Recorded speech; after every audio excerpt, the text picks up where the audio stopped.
मेरे प्यारे देशवासियों, नमस्कार। मन की बात में आप सबका स्वागत है।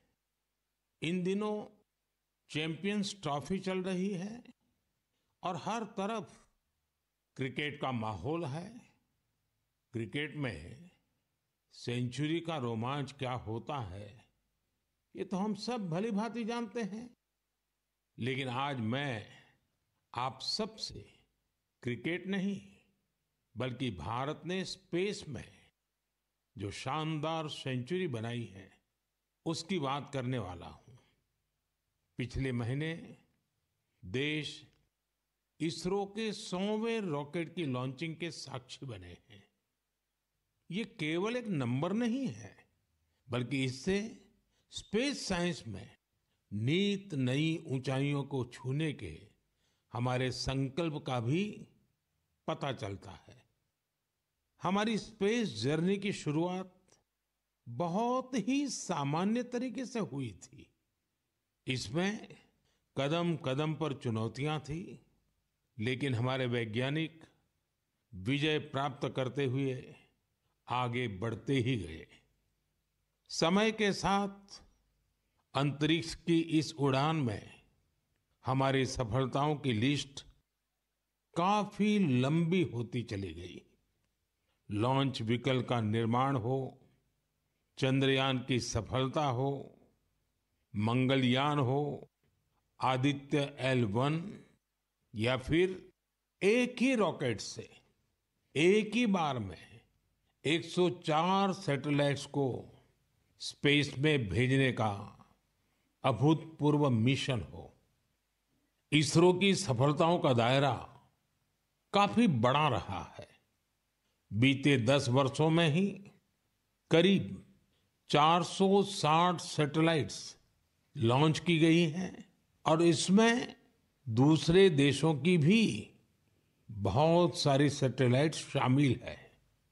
हाल के वर्षों की एक बड़ी बात ये भी रही है कि स्पेस साइंटिस्ट की हमारी टीम में नारी शक्ति की भागीदारी लगातार बढ़ रही है। मुझे यह देखकर भी बहुत खुशी होती है कि आज स्पेस सेक्टर हमारे युवाओं के लिए बहुत फेवरेट बन गया है।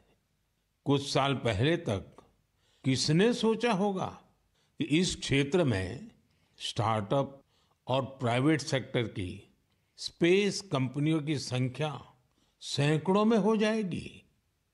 हमारे जो युवा जीवन में कुछ थ्रिलिंग और एक्साइटिंग करना चाहते हैं, उनके लिए स्पेस सेक्टर एक बेहतरीन ऑप्शन बन रहा है।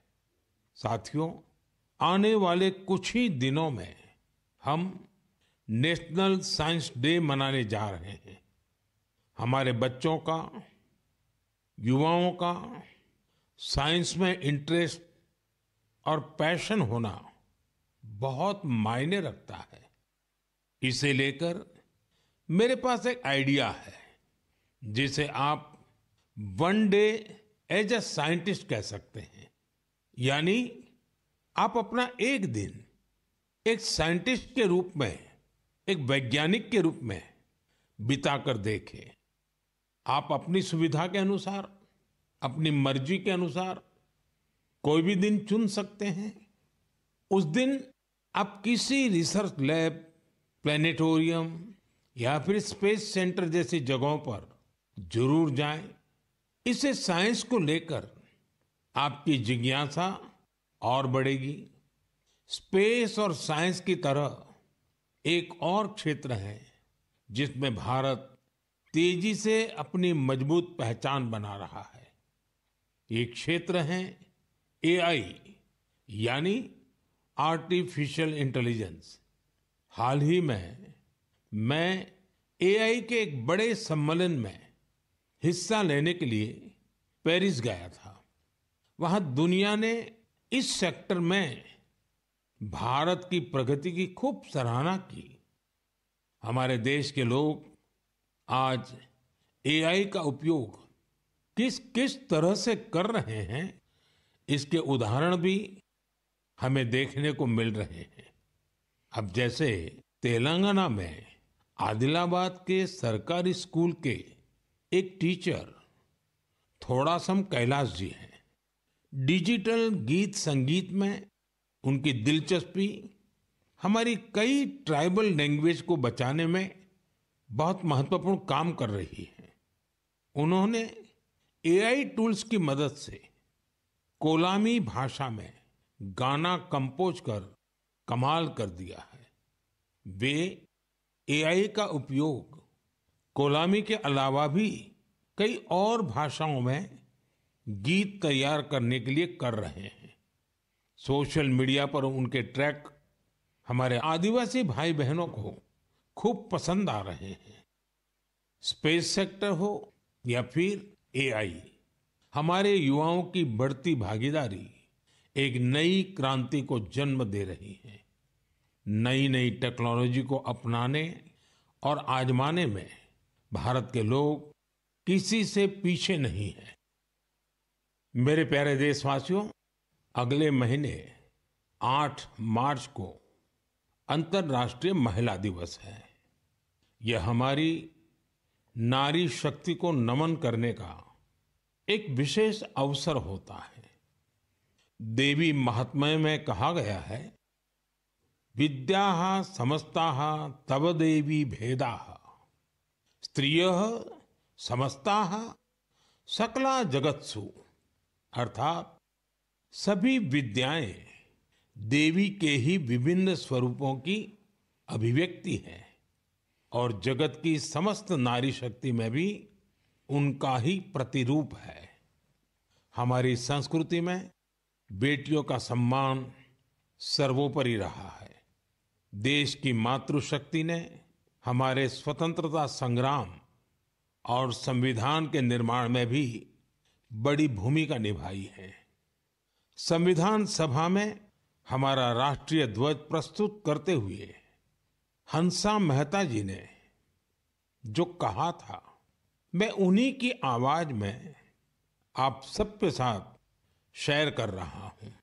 It is in the fitness of things that this first flag that will fly over this august house should be a gift from the women of India. We have donned the saffron color. We have fought, suffered and sacrificed in the cause of our country's freedom. We have today attained our goals.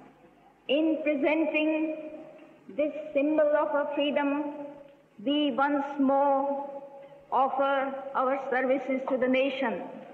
We pledge ourselves to work for a great India, for building up a nation that will be a nation among nations. We pledge ourselves for working for a greater cause to maintain the freedom that we have achieved. साथियों, हंसा मेहता जी ने हमारे राष्ट्रीय ध्वज के निर्माण से लेकर उसके लिए बलिदान देने वाली देश भर की महिलाओं के योगदान को सामने रखा था। उनका मानना था कि हमारे तिरंगे में केसरिया रंग से भी ये भावना उजागर होती है। उन्होंने विश्वास व्यक्त किया था कि हमारी नारी शक्ति भारत को सशक्त और समृद्ध बनाने में अपना बहुमूल्य योगदान देगी। आज उनकी बातें सच साबित हो रही हैं। आप किसी भी क्षेत्र पर नजर डालें तो पाएंगे कि महिलाओं का योगदान कितना व्यापक है। साथियों, इस बार महिला दिवस पर मैं एक ऐसी पहल करने जा रहा हूं जो हमारी नारी शक्ति को समर्पित होगी। इस विशेष अवसर पर मैं अपने सोशल मीडिया अकाउंट जैसे एक्स, इंस्टाग्राम के अकाउंट्स, उनको देश की कुछ इंस्पायरिंग वुमेन को एक दिन के लिए सौंपने जा रहा हूं। ऐसी वुमेन जिन्होंने अलग अलग क्षेत्रों में उपलब्धियां हासिल की हैं इनोवेशन किया है, अलग अलग क्षेत्रों में अपनी एक अलग पहचान बनाई है। 8 मार्च को वो अपने कार्य और अनुभवों को देशवासियों के साथ साझा करेगी। प्लेटफॉर्म भले ही मेरा होगा, लेकिन वहां उनके अनुभव, उनकी चुनौतियां और उनकी उपलब्धियों की बात होगी। यदि आप चाहती हैं कि ये अवसर आपको मिले, तो नमो ऐप पर बनाए गए विशेष फोरम के माध्यम से इस प्रयोग का हिस्सा बने और मेरे एक्स और इंस्टाग्राम अकाउंट से पूरी दुनिया तक अपनी बात पहुंचाए। तो आइए इस बार महिला दिवस पर हम सब मिलकर अदम्य नारी शक्ति को सेलिब्रेट करें, सम्मान करें, नमन करें। मेरे प्यारे देशवासियों, आप में से बहुत सारे लोग ऐसे होंगे जिन्होंने उत्तराखंड में हुए राष्ट्रीय खेलों के रोमांच का आनंद उठाया होगा। देश भर के 11,000 से अधिक एथलीट्स ने इसमें शानदार प्रदर्शन किया। इस आयोजन ने देवभूमि के नए स्वरूप को पेश किया। उत्तराखंड अब देश में स्ट्रांग स्पोर्टिंग फोर्स के रूप में भी उभर रहा है। उत्तराखंड के खिलाड़ियों ने भी शानदार प्रदर्शन किया। इस बार उत्तराखंड 7वें स्थान पर रहा। यही तो पावर ऑफ स्पोर्ट्स है, जो इंडिविजुअल्स और कम्युनिटीज के साथ साथ पूरे राज्य का कायाकल्प कर देती है। इससे जहां भावी पीढ़ियां प्रेरित होती हैं, वहीं कल्चर ऑफ एक्सेलेंस को भी बढ़ावा मिलता है। साथियों, आज देश भर में इन खेलों के कुछ यादगार प्रदर्शनों की खूब चर्चा है। इन खेलों में सबसे ज्यादा गोल्ड मेडल जीतने वाली सर्विसेज की टीम को मेरी बहुत बहुत बधाई। राष्ट्रीय खेलों में हिस्सा लेने वाले हर खिलाड़ी की भी मैं सराहना करता हूं। हमारे बहुत से खिलाड़ी खेलो इंडिया अभियान की देन है।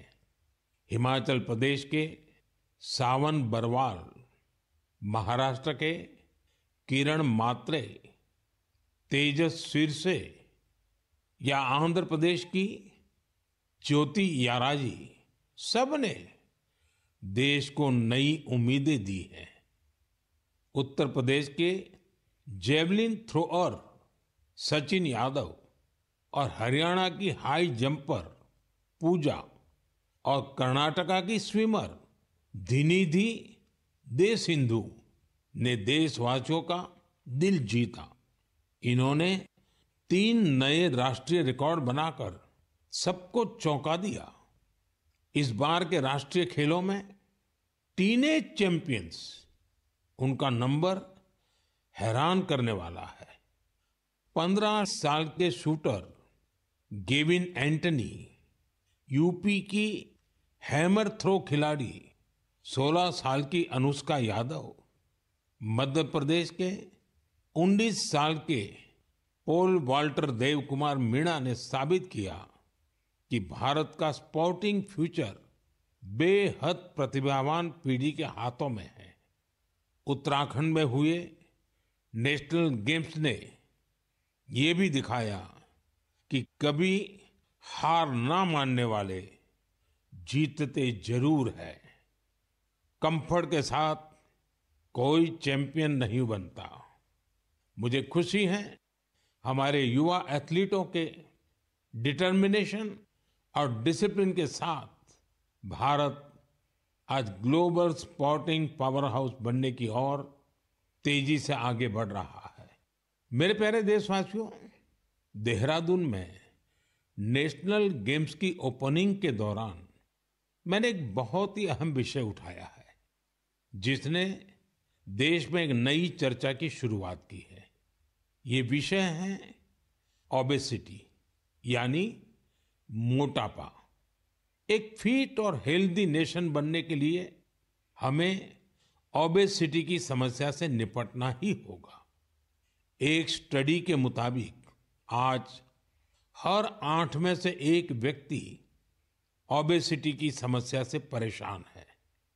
बीते वर्षों में ओबेसिटी के मामले दोगुने हो गए हैं, लेकिन इससे भी ज्यादा चिंता की बात यह है कि बच्चों में भी मोटापे की समस्या 4 गुना बढ़ गई है। WHO का डेटा बताता है कि 2022 में दुनिया भर में करीब 250 करोड़ लोग ओवरवेट थे, यानी आवश्यकता से भी कहीं ज्यादा वजन था। ये आंकड़े बेहद गंभीर है और हम सभी को सोचने पर मजबूर करते हैं कि आखिर ऐसा क्यों हो रहा है। अधिक वजन या मोटापा कई तरह की परेशानियों को, बीमारियों को भी जन्म देता है। हम सब मिलकर छोटे छोटे प्रयासों से इस चुनौती से निपट सकते हैं। जैसे एक तरीका मैंने सुझाया था, खाने के तेल में 10% की कमी करना। आप तय कर लीजिए कि हर महीने 10% कम तेल उपयोग करेंगे। आप तय कर सकते हैं कि जो तेल खाने के लिए खरीदा जाता है, खरीदते समय ही अब 10% कम ही खरीदेंगे। ये ओबेसिटी कम करने की दिशा में एक अहम कदम होगा। मैं आज मन की बात में इस विषय पर कुछ स्पेशल मैसेज भी आप लोगों से शेयर करना चाहता हूं। शुरुआत ओलंपिक मेडलिस्ट नीरज चोपड़ा जी से करते हैं, जिन्होंने खुद सफलतापूर्वक ओबेसिटी पर काबू पाकर दिखाया है। सभी को नमस्ते, मैं नीरज चोपड़ा आज आप सभी को बताना चाहता हूं कि हमारे माननीय प्रधानमंत्री श्री नरेंद्र मोदी जी ने मन की बात में इस बार ओबेसिटी के बारे में चर्चा की है, जो हमारे देश के लिए बहुत ही अहम मुद्दा है। और मैं कहीं ना कहीं इस बात को खुद से भी रिलेट करता हूं, क्योंकि जब मैंने ग्राउंड पे जाना स्टार्ट किया था तो उस टाइम में भी मेरा भी काफ़ी मोटापा था, और मैंने जब ट्रेनिंग स्टार्ट की, अच्छा खाना स्टार्ट किया, तो काफ़ी हेल्थ में मेरे सुधार आया। और उसके बाद जब मैं एक प्रोफेशनल एथलीट बन गया तो उसमें भी मेरी काफ़ी हेल्प मिली। और साथ में बताना चाहूँगा कि जो पेरेंट्स हैं वो खुद भी आउटडोर स्पोर्ट कोई ना कोई खेलने अपने बच्चों को भी लेके जाएं और एक अच्छा हेल्दी लाइफस्टाइल बनाएं, अच्छा खाएं और अपने शरीर को 1 घंटा या जितना भी टाइम आप दे सकते हैं दिन में वो दें एक्सरसाइज के लिए। और मैं एक बात और ऐड करना चाहूँगा, अभी हाल ही में हमारे प्रधानमंत्री जी ने बोला था कि जो खाने में यूज होने वाला ऑयल है उसको 10% तक कम करें, क्योंकि कई बार हम काफ़ी तली हुई चीज़ें, ऐसी चीज़ें खा लेते हैं जिससे ओबेसिटी पे काफ़ी इम्पैक्ट पड़ता है। तो मैं सभी को कहना चाहूँगा कि इन चीज़ों से बचें और अपनी हेल्थ का ध्यान रखें। बस यही आपसे मैं गुजारिश करता हूँ और साथ उठ के हम अपने देश को ऊपर उठाएंगे। धन्यवाद। नीरज जी, आपका बहुत बहुत आभार। जानी मानी एथलीट निखत जरीन जी ने भी इस विषय पर अपनी बात रखी है। हाय, मेरा नाम निखत जरीन है और मैं 2 टाइम्स वर्ल्ड बॉक्सिंग चैंपियन हूँ। जैसे कि हमारे प्रधानमंत्री नरेंद्र मोदी जी ने मन की बात में ओबेसिटी को लेकर जिक्र किया है, and I think it's a national concern. हमें अपनी हेल्थ को लेकर सीरियस होना चाहिए, बिकॉज मोटापा जितनी जल्दी से फैल रहा है हमारे इंडिया में, उसको हमें रोकना चाहिए और कोशिश यही करनी चाहिए कि हम जितना हो सके हेल्दी लाइफस्टाइल फॉलो करें। मैं खुद एक एथलीट होके कोशिश करती हूँ कि मैं हेल्दी डाइट फॉलो करूँ, बिकॉज अगर मैंने गलती से भी अनहेल्दी डाइट ले लिया या मैंने ऑयली चीजें खा ली, तो जिसकी वजह से मेरे परफॉर्मेंस पे इम्पैक्ट पड़ता है और मैं रिंग में जल्दी थक जाती हूँ। एंड मैं कोशिश यही करती हूँ कि मैं जितना हो सके एडिबल ऑयल जैसी चीजों को मैं कम इस्तेमाल करूँ और उसकी जगह हेल्दी डाइट फॉलो करूँ और डेली फिजिकल एक्टिविटी करूँ, जिसकी वजह से मैं हमेशा फिट रहती हूँ। एंड आई थिंक हम जैसे कॉमन लोग जो है तो डेली जॉब पे जाते हैं, काम पर जाते हैं, एंड आई थिंक हर किसी को हेल्थ को लेकर सीरियस होना चाहिए और कुछ ना कुछ डेली फिजिकल एक्टिविटी करनी चाहिए, जिसकी वजह से हमें बीमारियों जैसे हार्ट अटैक है और कैंसर जैसे बीमारियों से हम दूर रहे और अपने आप को फिट रखें, क्योंकि हम फिट तो इंडिया फिट। निखत जी ने वाकई कुछ अच्छे पॉइंट्स बताए हैं। आइए अब सुनते हैं डॉक्टर देवी शेट्टी जी का क्या कहना है। आप सभी जानते हैं वे एक बहुत ही सम्मानित डॉक्टर हैं जो इस विषय पर निरंतर काम कर रहे हैं। I would like to thank our Honorable Prime Minister for creating an awareness about obesity in his most popular Mann Ki Baat program. Obesity today is not a cosmetic problem. It is a very serious medical problem. Majority of the youngsters in India today are obese.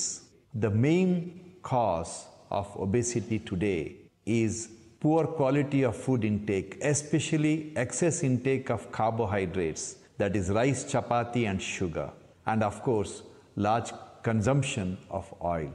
Obesity leads to major medical problems like heart disease, high blood pressure, fatty liver, and many other complications.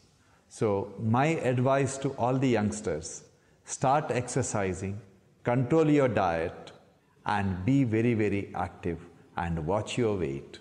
Once again, I would like to wish all of you very, very happy, healthy future. Good luck and God bless. साथियों, खाने में तेल का कम उपयोग और obesity से निपटना यह केवल पर्सनल चॉइस नहीं है, बल्कि परिवार के प्रति हमारी जिम्मेदारी भी है।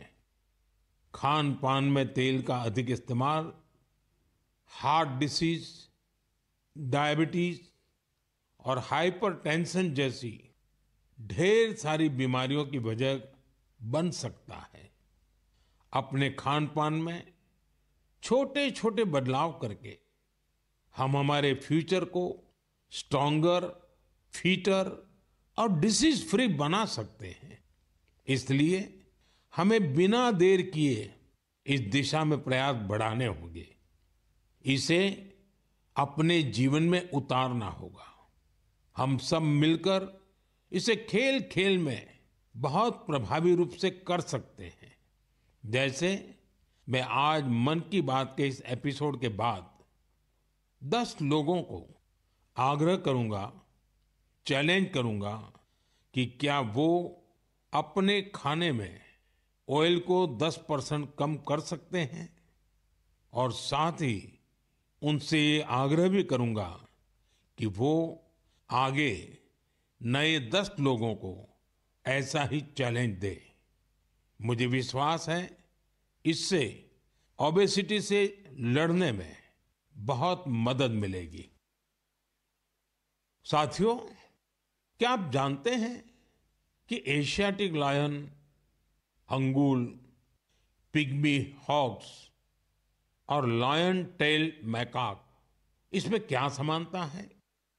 इसका जवाब है कि ये सब दुनिया में कहीं और नहीं पाए जाते हैं, केवल हमारे देश में ही पाए जाते हैं।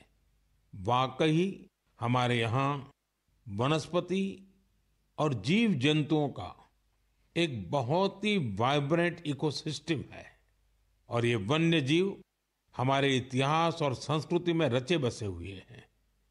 कई जीव जंतु हमारे देवी देवताओं की सवारी के तौर पर भी देखे जाते हैं। मध्य भारत में कई जनजातियां बागेश्वर की पूजा करती हैं। महाराष्ट्र में वाघोबा के पूजन की परंपरा रही है।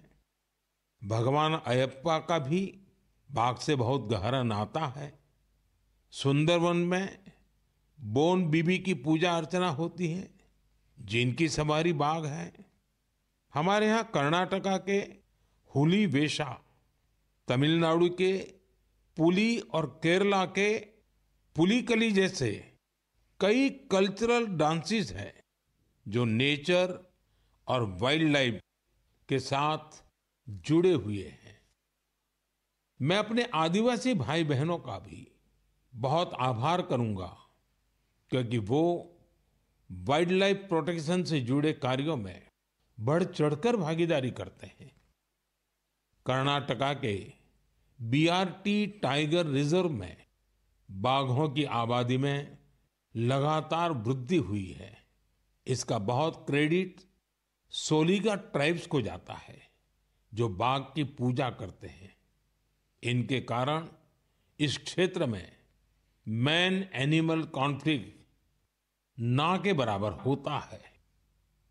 गुजरात में भी लोगों ने गीर में एशियाटिक लायंस की सुरक्षा और संरक्षण में महत्वपूर्ण योगदान दिया है। उन्होंने दुनिया को दिखा दिया है कि प्रकृति के साथ कोएग्जिस्टेंस आखिर क्या होता है।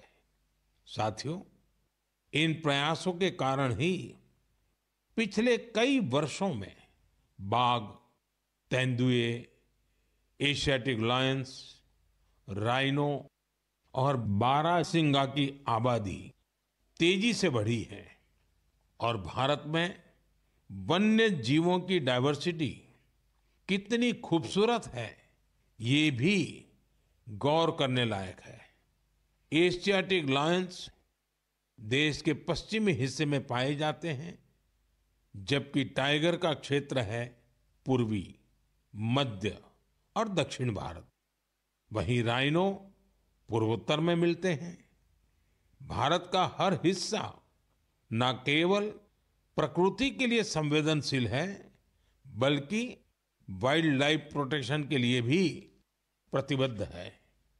मुझे अनुराधा राव जी के बारे में बताया गया है, जिनकी कई पीढ़ियों का नाता अंडमान निकोबार आइलैंड से रहा है। अनुराधा जी ने कम उम्र में ही एनिमल वेलफेयर के लिए खुद को समर्पित कर दिया था। 3 दशकों से उन्होंने हिरण और मोर की रक्षा को अपना मिशन बनाया।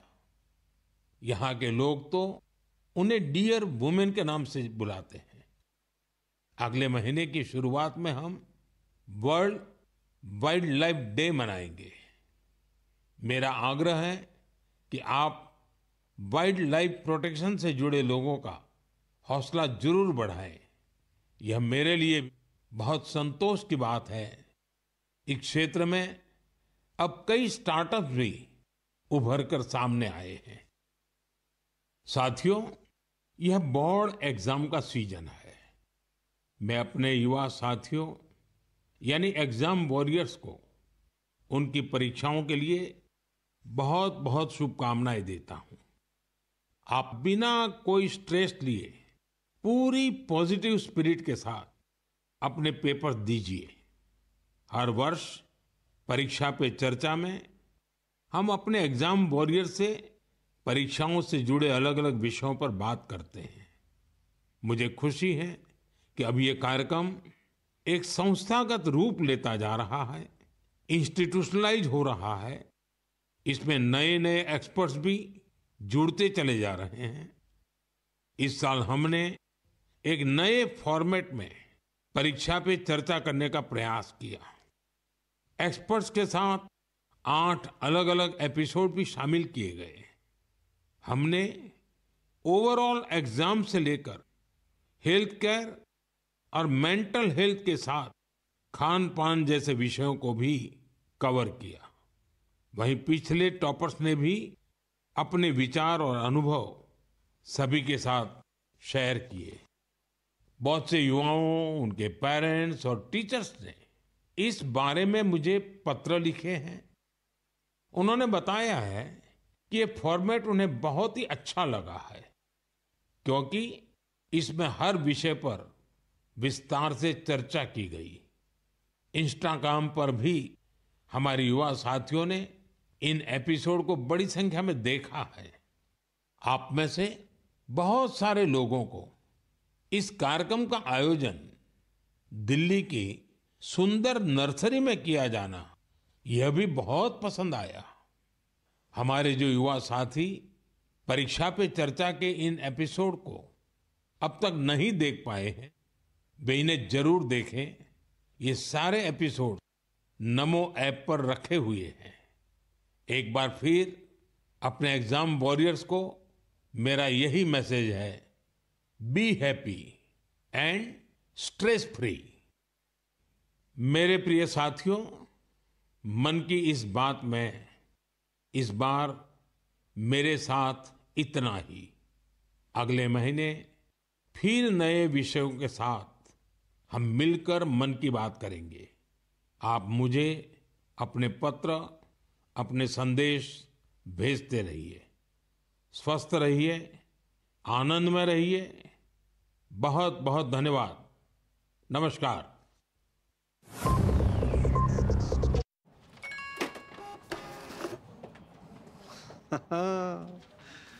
मान लो आपके बॉस का मैसेज आए कि इमरजेंसी है, अभी का अभी गिफ्ट कार्ड और वाउचर खरीद के पर्सनल मेल पर भेजो। क्या करोगे? भेज दोगे?